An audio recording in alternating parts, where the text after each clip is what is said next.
जय हिंद प्यारे साथियों, स्वागत है आप सभी का एक बार फिर से खोटा किंग ऑफिशियल पे। आइए शुरुआत करते हैं सेशन की। आज हम लोग बात करने वाले हैं कुछ महत्वपूर्ण प्रश्नों पे आते हैं और यहाँ से कई ऐसे प्रश्न होते हैं जो कि सवाल में आपको पूछे जाते हैं। शुरुआत करते हैं सेशन की। एक एक करके हम लोग सारे सेशन को देखते हुए चलेंगे और आगे बढ़ेंगे और उम्मीद करेंगे कि आज का ये सेशन आप सभी को अच्छे से समझ में आए। पहला सवाल है, ये सेट नंबर 2 होगा और पहले सेट की चर्चा हम लोगों ने कर लिया है। इसमें से कुल 30 प्रश्न होते हैं। 30 प्रश्न को हम लोग अच्छे से डिस्कस करते हुए चलेंगे। दामोदरी कोराएं काव्य कितना खंड है? दामोदरी कोराएं बता दें कि यह एक प्रबंध काव्य है ना। प्रबंध काव्य या तो इसे खंड काव्य भी कह सकते हैं।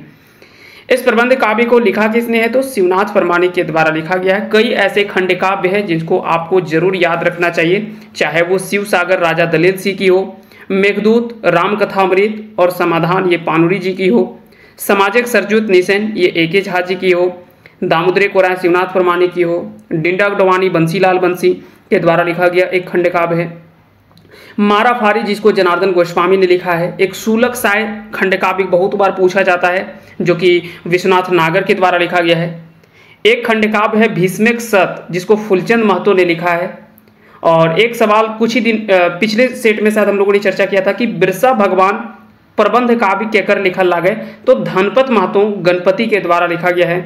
फिर एक मुक्तिक डहर जिसको श्याम सुंदर महतो श्याम के द्वारा लिखा गया है, और एक है ओंगठा जिसको महेंद्र नाथ गोस्वामी सुधाकर के द्वारा लिखा गया एक प्रबंध काव्य है। तो उम्मीद करते हैं कि ये सारे प्रबंध काव्य के नाम आप अच्छे से याद रखे होंगे। कहीं से भी सवाल कई बार पूछ लिया जाता है परीक्षा में। तो दामोदरी कोराएं खंड काव्य को लिखा किसने है? तो लिखा है शिवनाथ परमाणिक ने। इसमें से पूछ रहा है कि कुल कितने खंड हैं? तो खंडों की संख्या अगर बात करें तो इसमें से कुल 6 खंड है ना। तो इसका सही आंसर क्या हो जाएगा? आंसर हो जाएगा ऑप्शन ए, इसका सही आंसर हो जाएगा। फूलचंद महतो के लिखल भीष्मिक सत कैसन काव्य लागे? तो फूलचंद महतो के द्वारा लिखा गया भीष्मिक सत, जो कि अभी थोड़ी देर पहले हम लोगों ने चर्चा किया है। भीष्मिक सत फूलचंद महतो के द्वारा लिखा गया एक प्रबंध काव्य है। इसका आंसर हो जाएगा ऑप्शन ए, इसका सही आंसर हो जाएगा। मारा फारी काव्य के रचनाकार केहत? तो मारा फारी काव्य के रचनाकार कौन है? तो जनार्दन गोस्वामी व्यथित है ना। जनार्दन गोस्वामी व्यथित के द्वारा इस प्रबंध काव्य को लिखा है। तो इसका आंसर हो जाएगा ऑप्शन ए, इसका सही आंसर हो जाएगा। क्वेश्चन नंबर 4 है, चौथा है कि फैल के विलोम की है? तो फैल, फैल मतलब होता है चौड़ा है ना। इसका हिंदी रूप क्या हो जाता है? चौड़ा। तो और साकट, साकट का मतलब क्या होता है? संकीर्ण। क्या होता है? संकीर्ण यानी संकरा। ठीक है, तो चौड़ा का यानी फैल के उल्टा क्या हो जाएगा? विलोम मतलब उल्टा, उल्टा पूछ रहा है तो यानी साकट हो जाएगा। पसरल मतलब फैला हुआ होता है ना। फूलकल मतलब कह सकते हैं कि उठा हुआ है, अच्छे से बैठा हुआ नहीं है, फूलकल। चलिए आगे बढ़ते हैं, आते हैं अगले सवाल पे। अगला सवाल है कि हेठेक शब्द गुलाएं भाववाचक संज्ञा लागे। इसमें से कौन से जो वो भाववाचक संज्ञा शब्द हैं? संज्ञा के 5 भेद आप लोगों ने अच्छे से पढ़ा होगा, जातिवाचक, व्यक्तिवाचक, भाववाचक, द्रव्यवाचक और गोंठवाचक यानी समूहवाचक। ये संज्ञा के 5 भेद है। 5 भेद में उदाहरण से सवाल पूछे जाते हैं कि यह उदाहरण संज्ञा के कैसन उदाहरण लागे, या तो एकर में कौन भाववाचक संज्ञा लागे, एकर में कौन द्रव्यवाचक संज्ञा लागे, एकर में कौन चीज वस्तुवाचक संज्ञा लागे, एकर में कौन गोठवाचक संज्ञा लागे, एकर में कौन जातवाचक संज्ञा लागे, एकर में कौन व्यगतवाचक संज्ञा लागे। इस तरह से सवाल जो वो पूछे जाते हैं। तो यहाँ पे सुंदराही एक आपको दिख रहा होगा, सुंदराही, और एक है करेठा। तो ये दोनों ऑप्शन जो आपको दिख रहा है, ये दोनों जो वो भाववाचक संज्ञा का उदाहरण है। जबकि गोठ की अगर बात करें तो यह समूहवाचक संज्ञा का उदाहरण है। यह समूहवाचक संज्ञा का उदाहरण है जिसको हम लोग खोठा में गोठवाचक संज्ञा कहते हैं। गोठ मतलब क्या होता है? इकट्ठा, एकत्रित, जहां पे भीड़ हो है ना। गोठ मतलब एक समूह होता है, समूह को ही गोठ कहा जाता है, जहां पे लोग एकत्रित हों, चाहे वो लोग हों चाहे जानवर हो, यानी जो भी वहां पे एकत्रित होकर के एक समूह होता है उसी को गोठ कहा जाता है। आगे बढ़ते हैं, आते हैं अगले सवाल पे। बुझाव, बुझनगर और बुझत की कैसन शब्द लागे? तो बुझाव, बुझनगर और बुझत ये संज्ञा, विशेषण और क्रियावाची शब्द है। तो इसका आंसर हो जाएगा ऑप्शन बी, इसका सही आंसर हो जाएगा। आगे बढ़ते हैं, आते हैं अगले सवालों पे। चलिए इधर है सवाल। अगला सवाल है कि अ उपसर्ग से खोठाएं बनल शब्द लागे। अ उपसर्ग से कौन सा शब्द बना हुआ है? तो यहाँ पे ध्यान से अगर देखेंगे तो ऑप्शन सी यानी अकारथ, अकारथ इसका जो वो सही आंसर हो जाएगा, यानी ऑप्शन सी इसका सही आंसर हो जाएगा। अध उपसर्ग से नाय बनल शब्द लागे। किसी भी शब्द के आगे जुड़ करके उस शब्द के अर्थ को बदल दे तो उसे हम लोग क्या कहते हैं? उपसर्ग कहते हैं। और किसी शब्द के अंत में जुड़ करके उस शब्द का अर्थ बदल दे उसे हम लोग प्रत्यय कहते हैं। तो कई बार सवाल पूछा जाता है कि उपसर्ग जोड़ल जाए, शब्दिक आगू, शब्दिक मांझे, शब्दिक पेछू। तो यहाँ से आपको सवाल एक पूछा जाता है, तो याद रखिएगा उपसर्ग जो वो शब्द के आगे जुड़ता है और प्रत्यय जो है वो शब्द के पीछे जुड़ता है। चलिए आगे बात करते हैं, आते हैं अगले सवाल पे। अगला सवाल है कि अध उपसर्ग से नाय बनल शब्द है। अध उपसर्ग से कौन सा शब्द जो वो नहीं बना हुआ है? तो याद रखिएगा यहाँ पे इसका आंसर हो जाएगा अधिया। अधकचरा, अधखेचरा और अधमोरा, ये तीनों शब्द में अध उपसर्ग लगा हुआ है, जबकि अधिया में अ उपसर्ग लगा हुआ है, अधिया है ना, अधिया। अन उपसर्ग से बनल शब्द है, अन उपसर्ग से बना हुआ शब्द है। तो अन उपसर्ग से अगर बात करेंगे कि कौन सा शब्द बना हुआ है? अनठहरी, अनाधिक, अनखा, अनार। तो इसका सही आंसर क्या हो जाएगा? आंसर हो जाएगा ऑप्शन ए अनठहरी। चलिए आगे बढ़ते हैं, आते हैं अगले सवाल पे। निर उपसर्ग से बनल शब्द लागे। निर उपसर्ग से कौन सा शब्द जो वो बना हुआ है? तो यहाँ पे याद रखिएगा इसका आंसर क्या हो जाएगा? निर्घिनाहा। निर्घिनाहा इसका जो वो सही आंसर हो जाएगा, जिसमें से निर उपसर्ग जो वो लगा हुआ है। सवाल है कि झुमरिया लागे। झुमरिया क्या है? झुमरिया की अगर बात करें, अब देखिए यहाँ पे ऑप्शन देखना होगा कि ऑप्शन किस संदर्भ में बात कर रहा है। यहीं पे अगर हम एक 4 ऑप्शन इस तरह से बनाते हैं कि कविता है, गीत है ना, नाटक है, उपन्यास है, तब वहां पे गीत होता है, क्योंकि झुमरिया एक गीत भी होता है। लेकिन यहाँ पे व्याकरणिक दृष्टिकोण से समास के संदर्भ में पूछ रहा है कि झुमरिया जो वो कैसा समास है, तो इसका आंसर हो जाएगा क्रियाक समास, यानी ऑप्शन बी इसका सही आंसर हो जाएगा। हालांकि यहाँ पे याद रखिएगा यह जो वो बहुब्रीहि समास भी हो सकता है। बहुब्रीहि समास इसलिए हो सकता है क्योंकि झुमरिया किसे कहते हैं? तो झूमर गाने वाला व्यक्ति जो होता है उसको झुमरिया भी कहा जाता है। तो याद रखिएगा यह हो सकता है कि बहुब्रीहि समास में भी इसका आंसर दिया जा सकता है। अगर क्रियाक समास नहीं हो तो फिर आप बहुब्रीहि समास उत्तर लगा सकते हैं। क्लियर हो गया? चलिए आगे बढ़ते हैं। अगला सवाल है कि नासिक की ध्वनि नाय लागे। इनमें से कौन सी ध्वनि जो वो नासिक की ध्वनि नहीं है? यानी ऐसे वर्ण या ऐसे ध्वनि जिनका उच्चारण हम नाक से उनका उच्चारण किया जाता है, तो वैसे ध्वनियों को हम लोग क्या कहते हैं? नासिक की ध्वनि कहते हैं, जिसमें से य, न, म ये सभी तो आता है, प इसका आंसर जो वो नहीं होगा। तो इसलिए इसका आंसर जो हो जाएगा वो डी हो जाएगा।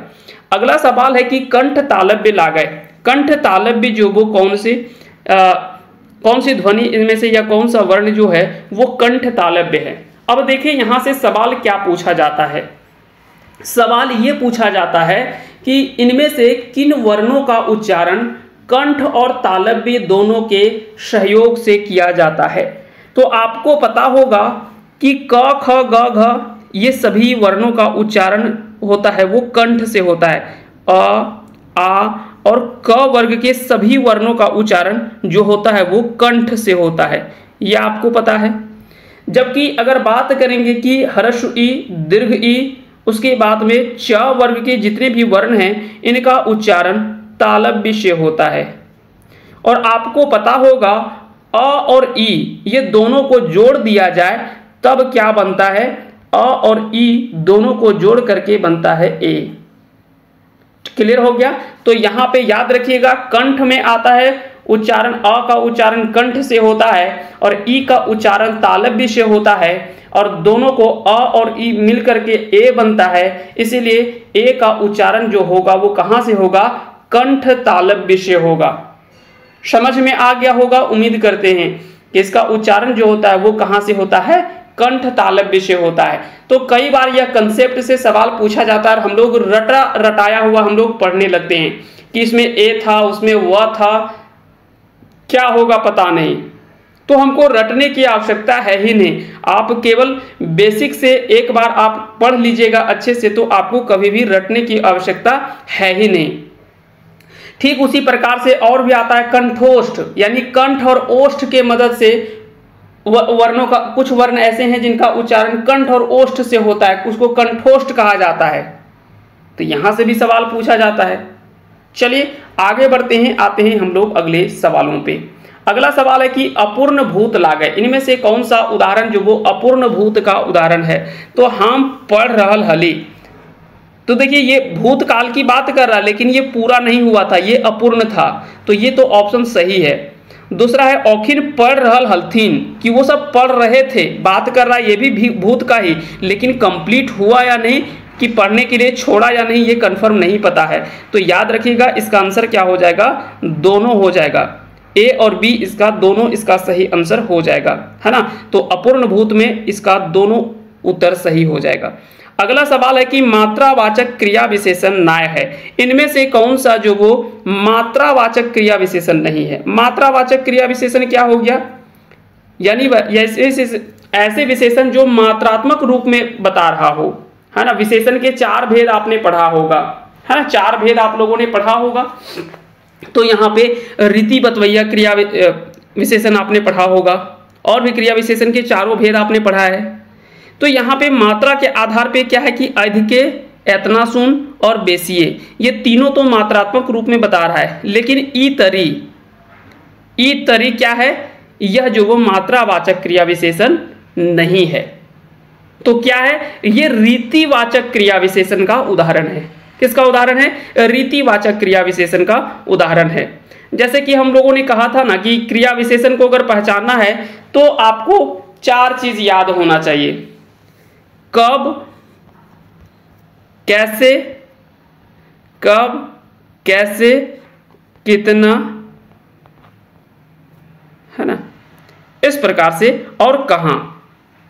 ये 4 चीज अगर आप याद रखे हैं, यानी कब, ये समय के आधार पे, काल के आधार पे, काल बतवैया क्रिया विशेषण ये समय के आधार पे बताता है कि वो क्रिया की विशेषता बतला रहा है, तो वो समय के आधार पे। तो वहां पे कब का अगर कहीं आपको उत्तर मिल गया तो वो समझिएगा कि काल बोधक क्रिया विशेषण की बात कर रहा है।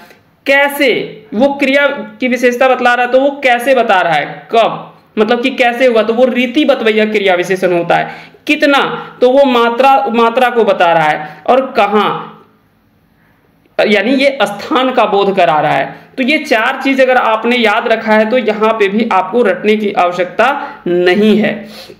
आगे बढ़ते हैं, आते हैं अगले सवालों पे। तो इसका आंसर क्या हो जाएगा, इसका सही आंसर हो जाएगा ऑप्शन डी, ई तरी जो वो मात्रावाचक क्रिया विशेषण नहीं है। चलिए आगे बढ़ते हैं। अगला सवाल है सकर्मक क्रिया के प्रत्यय लागय, सकर्मक क्रिया का कौन सा उदाहरण है?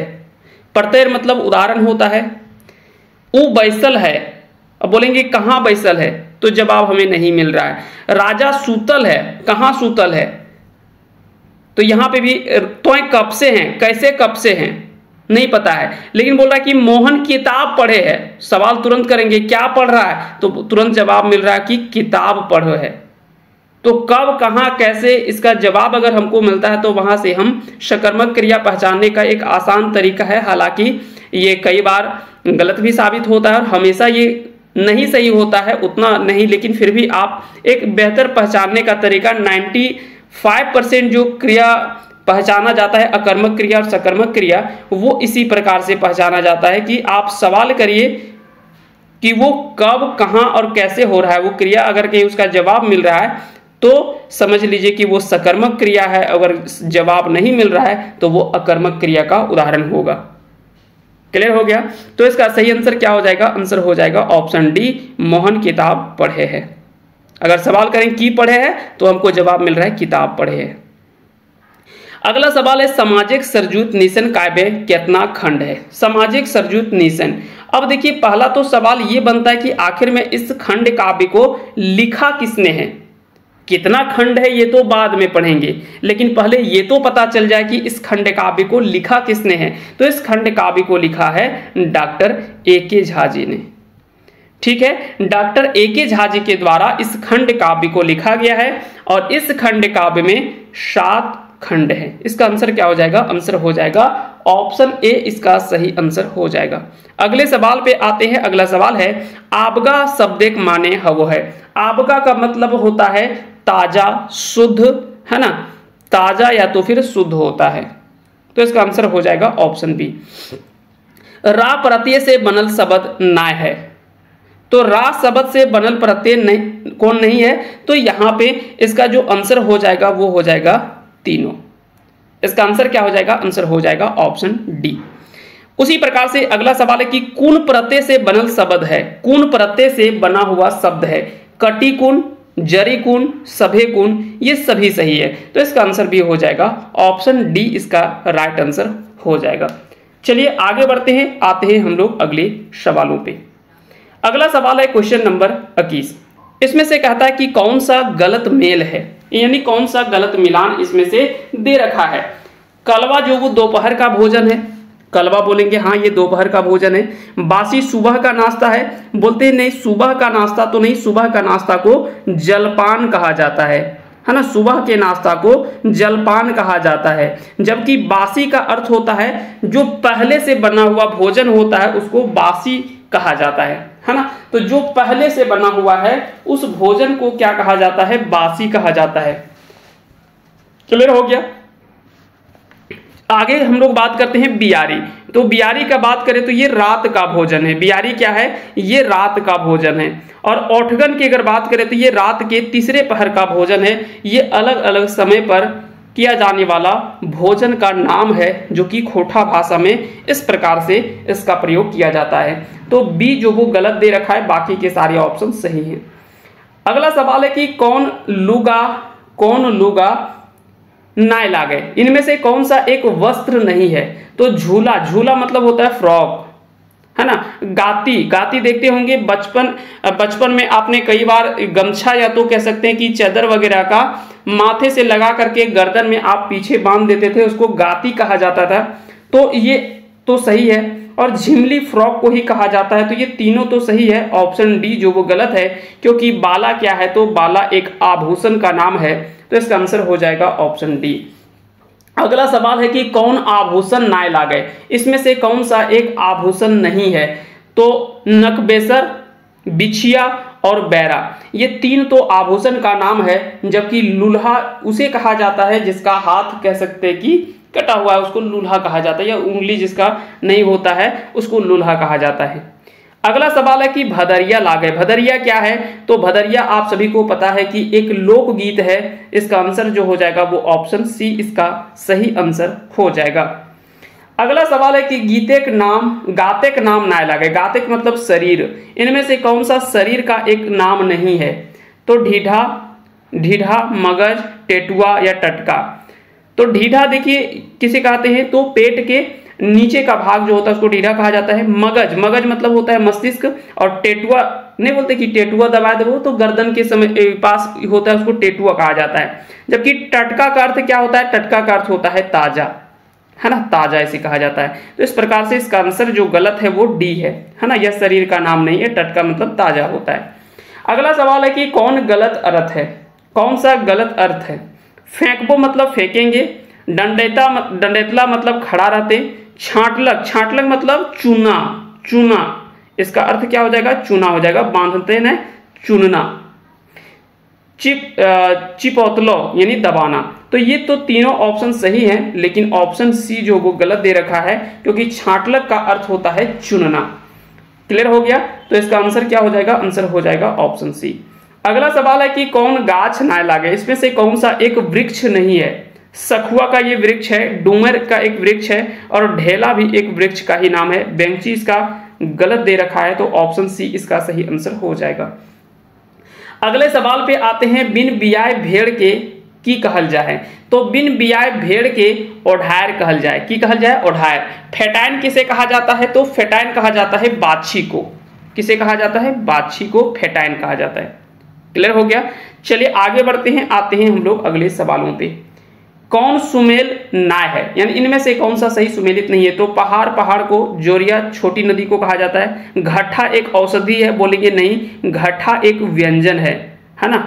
घट्ठा क्या है? एक व्यंजन है जो कि एक भोजन का नाम है जो कि मकई से बनता है, तो उसको घट्ठा कहा जाता है ना। और लपसी क्या है? यह भी एक भोजन ही है। तो ये तीनों तो सही है, लेकिन ऑप्शन सी गलत दे रखा है। घट्ठा औषधि नहीं, यह एक भोजन का नाम है, यह एक व्यंजन है जो कि मकई से बनता है। तो इसका आंसर हो जाएगा ऑप्शन सी।